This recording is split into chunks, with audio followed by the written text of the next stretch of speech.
एक दिन जब एक जुलाहा कपड़ा बुन रहा था, तभी उसका लकड़ी का बना करघा टूट गया। उसने अपनी कुल्हाड़ी उठाए और किसी लकड़ी की तलाश में निकल पड़ा ताकि उसकी सहायता से वह अपना करघा ठीक कर सके।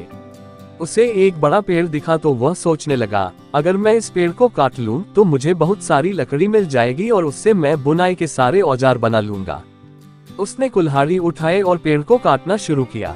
तभी उस पेड़ पर रहने वाला प्रेत बोल पड़ा, ये पेड़ मेरा घर है, मैं तुमसे इसे छोड़ देने की विनती करता हूँ। जुलाहे ने जवाब दिया, मेरे पास इस पेड़ को काटने के अलावा और कोई विकल्प नहीं है। प्रेत ने अनुरोध किया, मैं जादुई प्रेत हूँ, मैं तुम्हारी हर इच्छा पूरी कर सकता हूँ, बस इस पेड़ को मत काटो। तुम जो भी वरदान मांगोगे वह मैं तुम्हें दूंगा। जुलाहा ये सुनकर बहुत प्रसन्न हुआ। पेड़ पर वाला प्रेत उसकी हर तरह की इच्छा पूरी करने का वचन दे रहा था। हालांकि उसने अत्यधिक होशियारी दिखाते हुए प्रेत से कहा, मुझे इस बारे में अपनी पत्नी से बात करनी पड़ेगी, तुम प्रतीक्षा करो, मैं अभी आता हूँ। इतना कहकर वह जल्दी से अपनी पत्नी के पास राय लेने के लिए भागा। रास्ते में उसे एक मित्र मिला। मित्र से भी उसने सलाह ली। मित्र ने कहा, इस अवसर को मत गंवाओ, तुम उससे राज्य मांग लो, तुम राजा बनकर रहना और राजसी सुख सुविधाओं का आनंद उठाना। जुलाहे को ये सुझाव पसंद तो आया, लेकिन उसने प्रेत से यह वरदान मांगने से पहले एक बार पत्नी से सलाह लेने का निश्चय किया। वह बोला, मुझे अपनी पत्नी से भी सलाह लेनी चाहिए। वह जल्दी से अपनी पत्नी के पास गया और उसे पूरी बात बताई। जुलाहे की पत्नी ने शीघ्रता से जवाब दिया, तुम्हारे मित्र ने बिल्कुल मूर्खतापूर्ण सलाह दी है, उसकी सलाह पर ध्यान मत दो। वह आगे बोली, तुम तो वरदान में एक और सिर और एक जोड़ी हाथ और मांग लो, तब तुम एक साथ 2 कपड़े बुन सकोगे।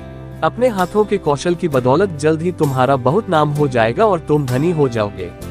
मूर्ख जुलाहा प्रसन्न हो गया और बोला, मैं ऐसा ही करूंगा। तुम मेरी पत्नी हो और मुझे विश्वास है कि सबसे अच्छी सलाह तुम ही दे सकती हो। जुलाहा लौटकर प्रेत के पास गया और उससे बोला, मुझे एक जोड़ी हाथ और दे दो, साथ ही एक सिर और दे दो। जैसे ही उसके मुंह से यह बात निकली, वैसे ही उसके एक और सिर उगाया, साथ ही 2 अतिरिक्त हाथ भी निकल आए। जुलाहा प्रसन्न होकर अपने घर की ओर चल दिया। रास्ते में उसे गांव वाले मिले।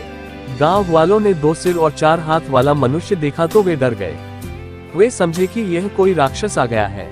सारे लोगों ने मिलकर उसे घेर लिया और उसे पीट पीट कर मार डाला। मूर्खतापूर्ण सलाह मानने के कारण बेचारे जुलाहे को अपनी जान गंवानी पड़ गई। उम्मीद करते हैं कि मूर्ख जुलाहा की कहानी स्टोरी आपको जरूर पसंद आई होगी। ऐसी ही और स्टोरी के लिए और टाइप हिंदी कहानियों को सब्सक्राइब करें। Thank you for watching video.